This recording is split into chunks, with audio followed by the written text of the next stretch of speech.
The crowbar slipped on the third strike, and Ruth Calloway's knuckles scraped against splintered wood. But she barely felt the sting, because the board she had just pried loose had not fallen away like the others. It had swung. She was 28 years old, and she had spent the better part of the morning tearing into the old barn at the edge of her property, with the specific, practical goal of turning rotted lumber into firewood before the first frost hit the Montana territory in a matter of weeks. The barn had stood empty and useless since before her husband Everett died, a structure nobody used and nobody wanted to pay for lumber to fix. And Ruth had decided that a barn full of dry, seasoned wood was worth more to her stacked beside the stove than standing empty and rotting in the field. But the board she had just pried loose had swung on a hinge nobody had built for firewood storage, and behind it, cut into the barn's inner wall, where the timber met the old stone foundation, stood the clean, deliberate outline of a second door. Ruth Calloway had inherited the ranch 2 years earlier when Everett's heart gave out in the middle of an ordinary Tuesday, felling him between the corral and the water trough before he ever made a sound loud enough for her to hear from the house. She had married him at 23, a quiet arrangement between two people who had each buried a first spouse and found in each other a companionable steadiness rather than any grand passion. And in the 5 years they shared the ranch together, Everett had never once mentioned a second door hidden inside the old barn wall. She stood there now with her crowbar still in her hand, sweat cooling on the back of her neck in the late September air, staring at a door that made no sense in a structure her husband had told her more than once had been standing empty and unused since before he ever bought the property from a man named Otis Bramwell nearly 15 years back. The door itself was small, built low enough that a person would need to duck slightly to pass through it, made of the same rough timber as the barn's outer walls, but fitted with a hinge that had clearly been forged rather than found. Ironwork too fine for a barn that otherwise showed nothing but function and neglect.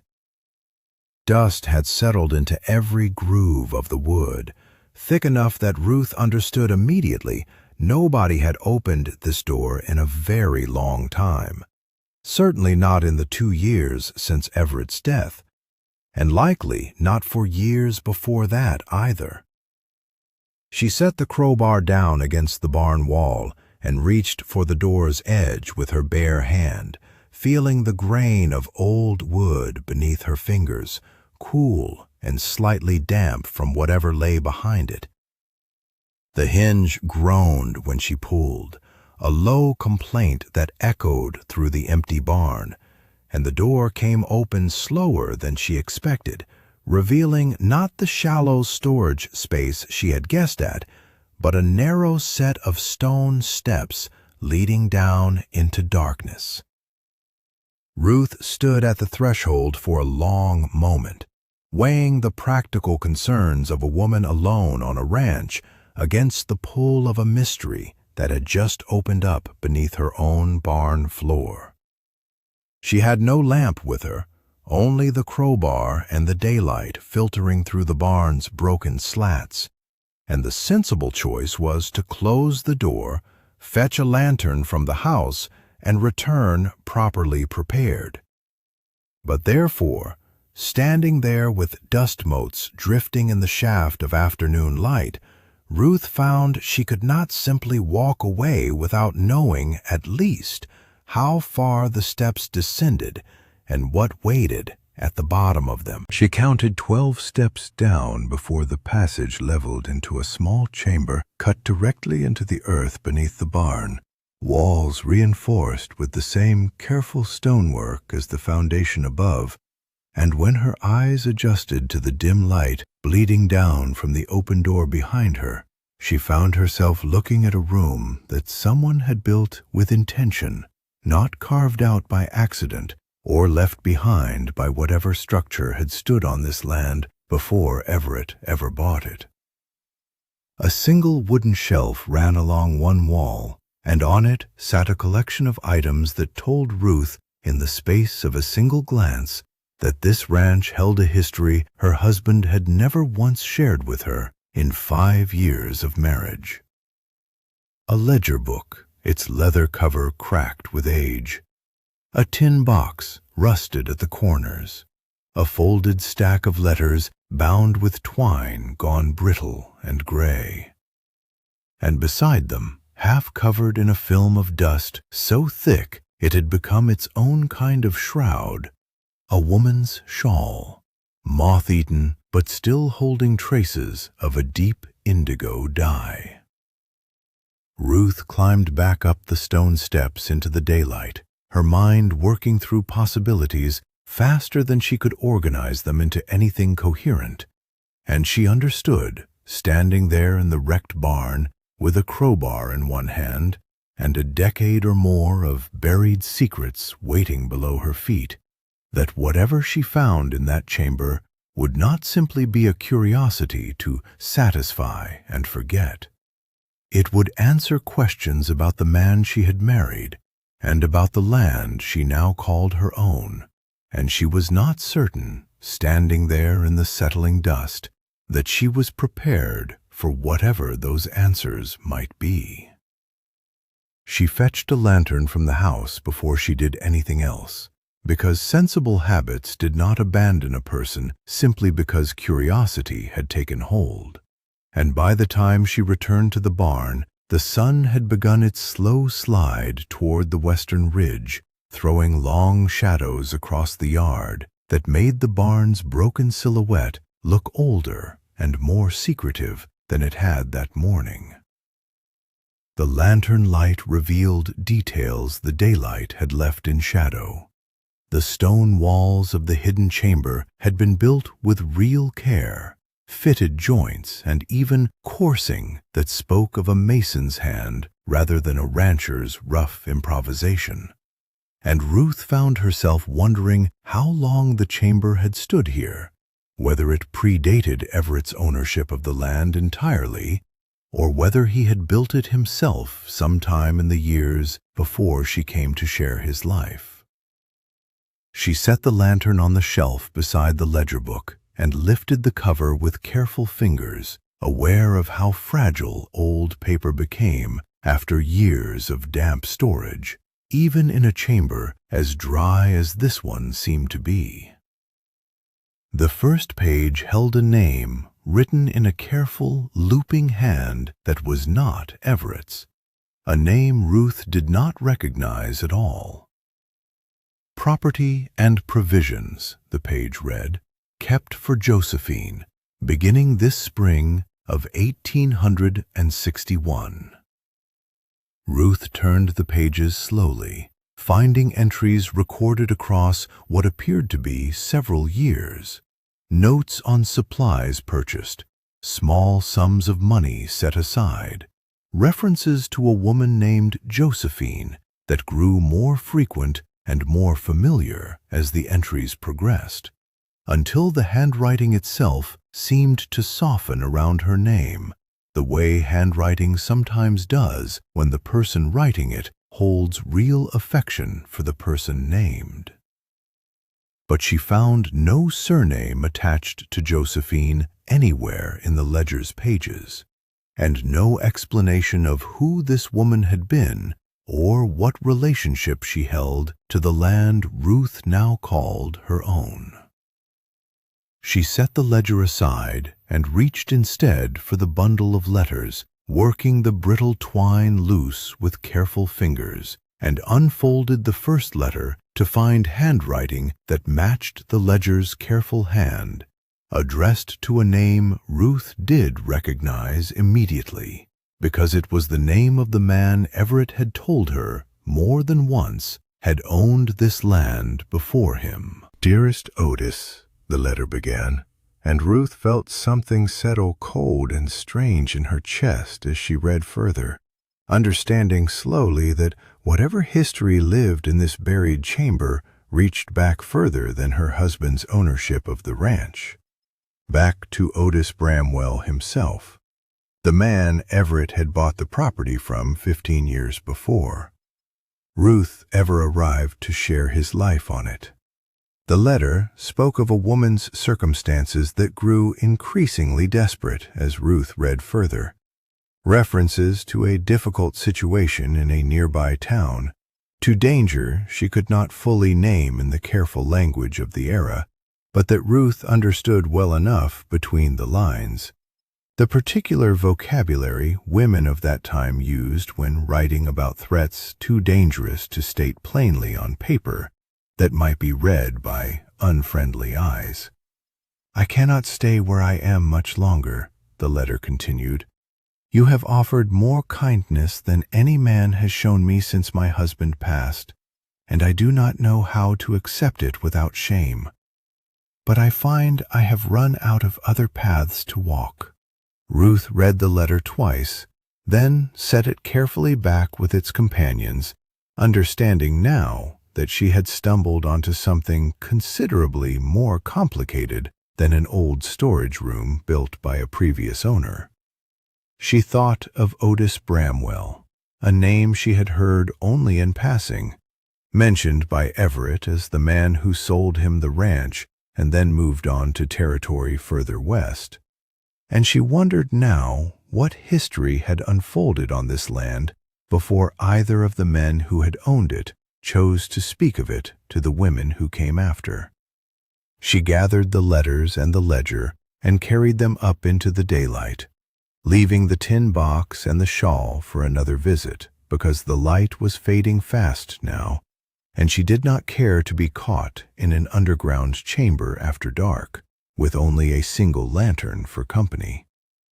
As she climbed the stone steps back into the barn, her boot caught against something loose in the dirt floor of the passage, and she paused to look down, finding a small metal token half buried in the packed earth, worn smooth by handling long before it ever ended up beneath this barn.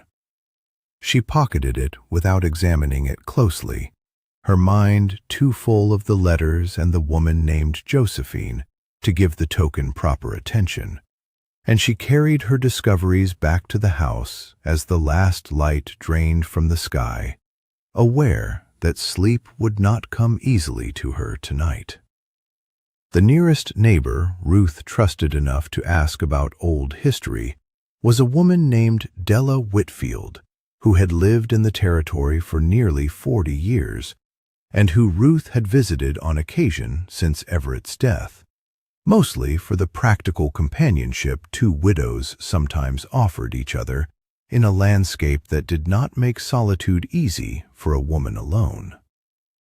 Della's homestead sat 2 miles east of Ruth's own land, close enough for a morning ride, and Ruth found herself saddling her horse before the sun had fully cleared the ridge the following day, the ledger and letters wrapped carefully in oilcloth and tucked into her saddlebag. Della was 71 years old, sharp-eyed despite her age, and she had known Otis Bramwell personally during the years he owned the land Ruth now called her own, a fact Ruth remembered only after she had already committed to the ride and found herself hoping the old woman's memory held details worth the journey. "Found something in the old barn," Ruth said, once Della had settled her onto the porch with coffee strong enough to strip paint, "that I believe concerns a woman named Josephine. Wondered if that name meant anything to you." Della's expression shifted in a way Ruth recognized immediately, the particular stillness of a person deciding how much of an old truth deserved to be spoken aloud after so many years of silence. "Where'd you find mention of her?" Della asked, instead of answering directly. which told Ruth more than a straight answer might have. "Hidden chamber beneath the barn floor," Ruth said. "Built with real care. Ledger, letters, a woman's shawl. Letters addressed to Otis Bramwell, though not written by him." Della was quiet for a long moment, her hands wrapped around her own coffee cup. And when she finally spoke, her voice carried the weight of a story she had clearly not told in a very long time. "Josephine Marsh," Della said, "came through this territory back in 61, 62, thereabouts. Widow, same as you and me, though her circumstances were considerably worse than either of ours ever were." Della paused, weighing her next words carefully.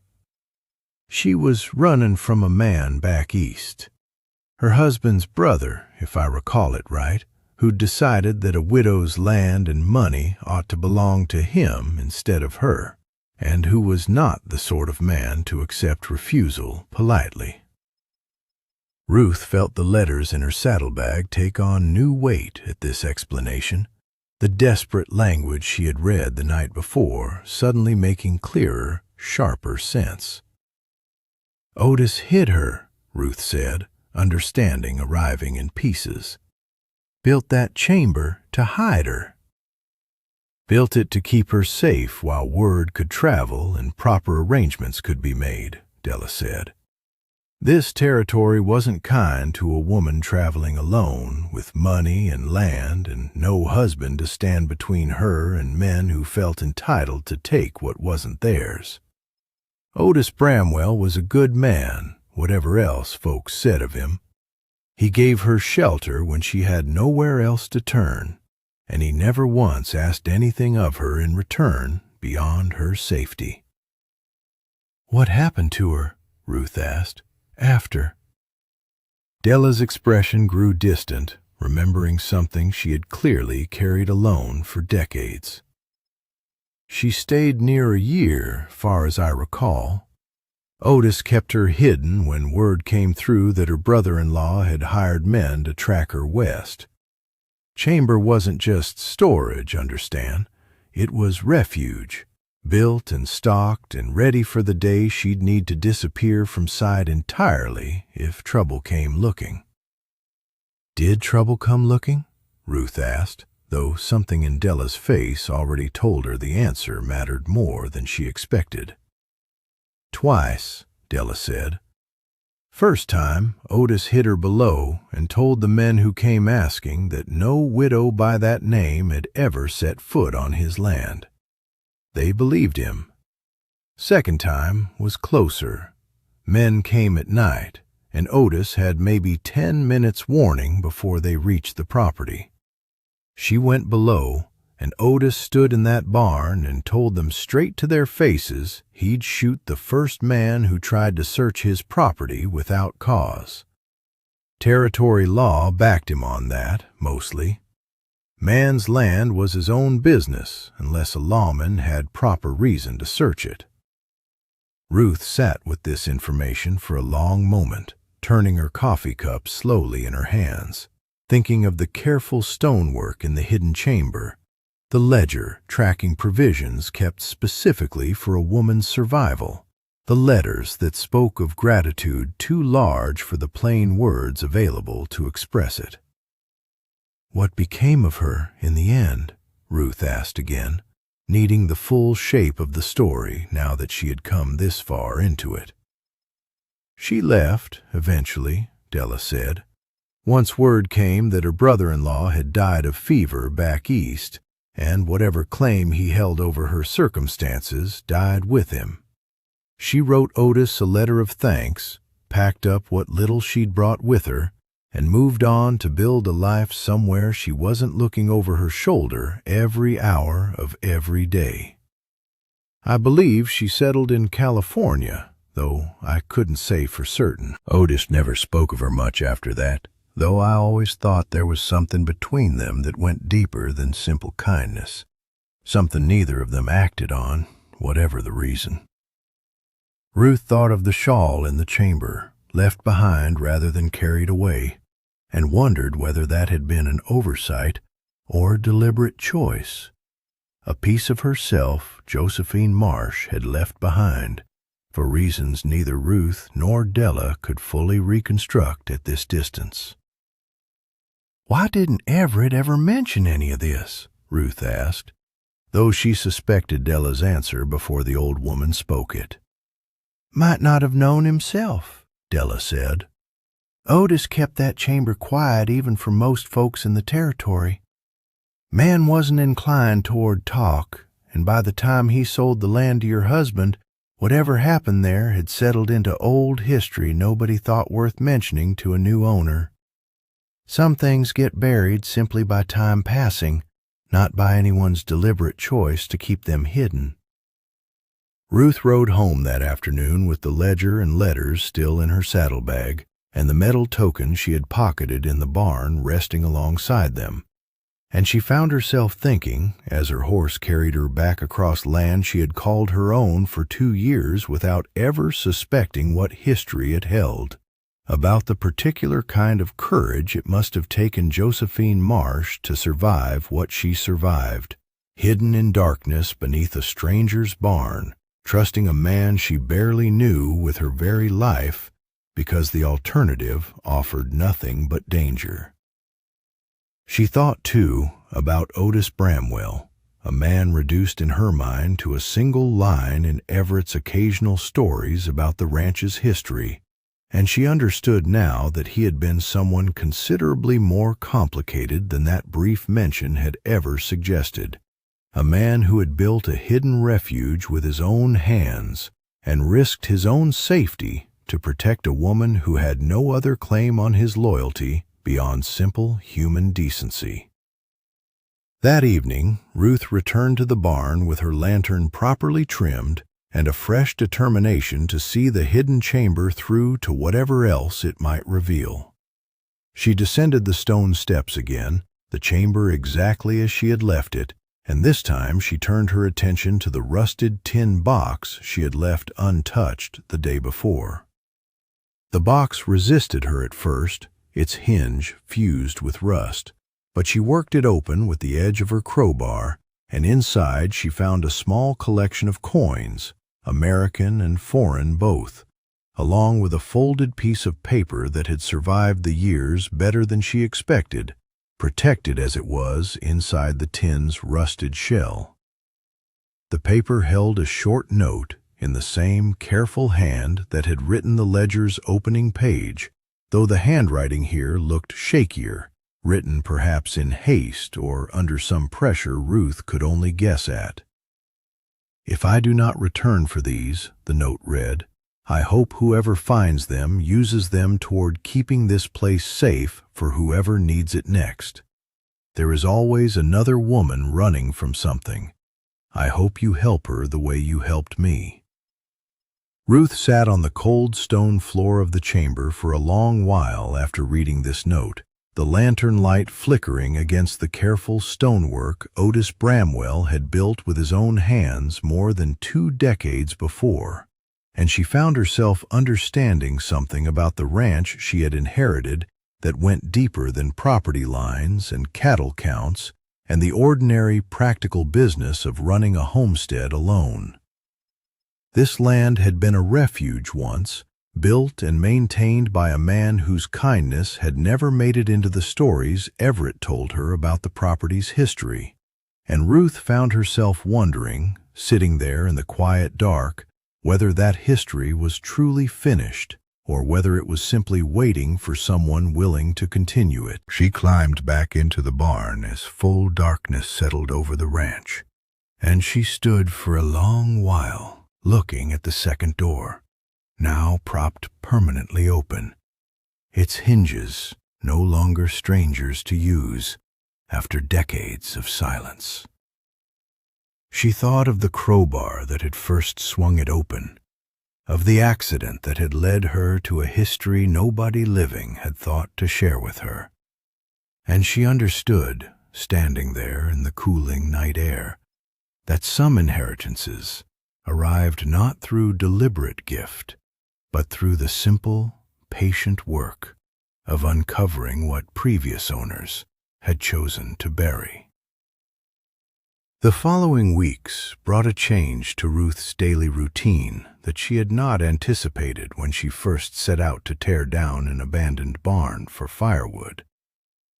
She cleared the hidden chamber properly, restoring its stonework where age had begun to crumble it, and she found herself, without entirely deciding to do so, beginning to think of the space not as a curiosity from the past, but as something worth preserving for whatever future need might arise.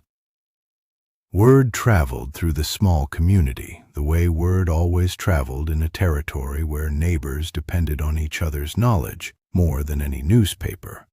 And within a month, Ruth found herself approached quietly, almost apologetically, by a woman she barely knew from a homestead nearly 10 miles distant. A woman whose circumstances, once explained in careful, halting language over Ruth's own kitchen table, echoed Josephine Marsh's desperate letters closely enough that Ruth felt the weight of history settling directly onto her own shoulders.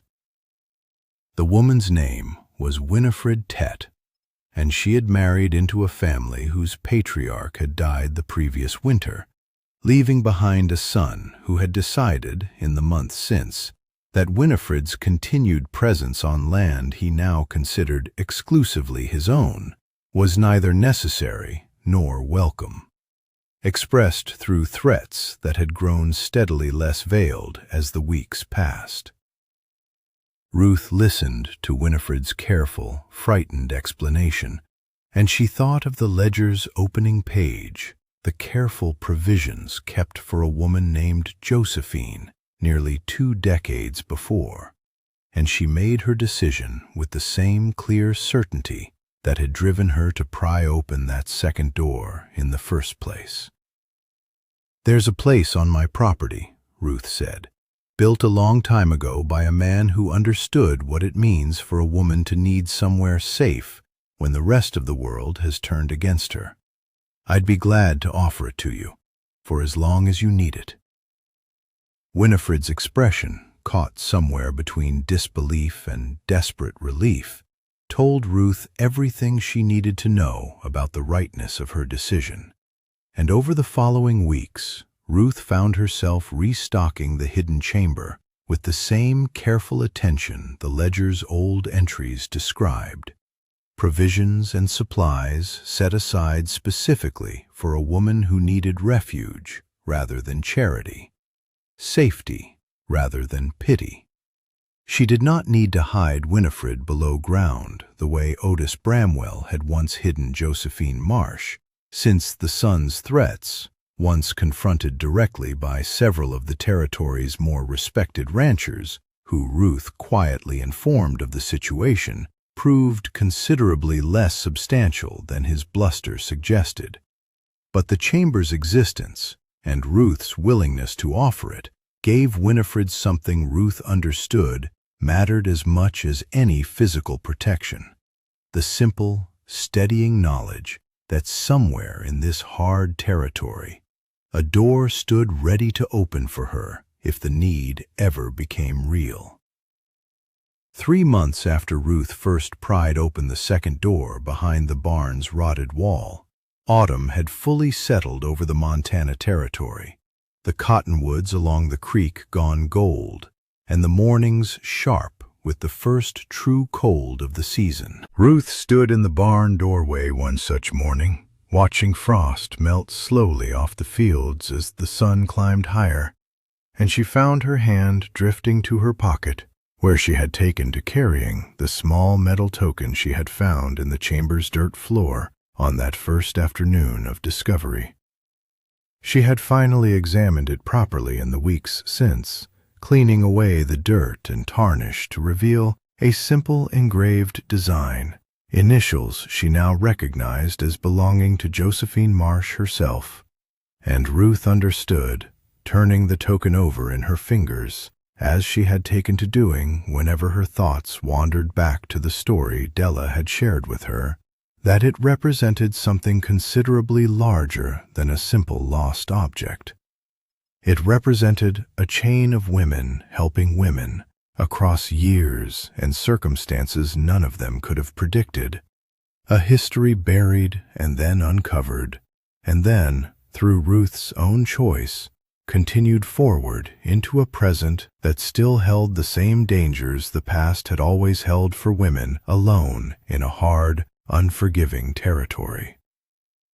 Winifred had moved on eventually, once her situation resolved itself through the same slow, patient pressure of community disapproval that had eventually driven her late husband's son to abandon his claims on the land and move further west himself.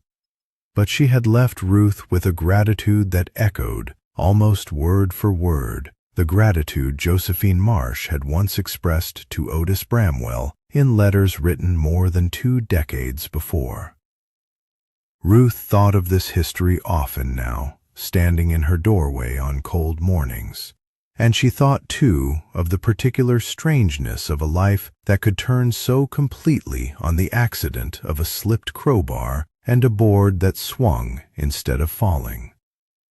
She had set out that day to tear down an abandoned barn for firewood, a simple, practical task with no larger meaning attached to it, and she had found instead a history that reshaped her understanding of the land she lived on and the responsibilities that came with owning it.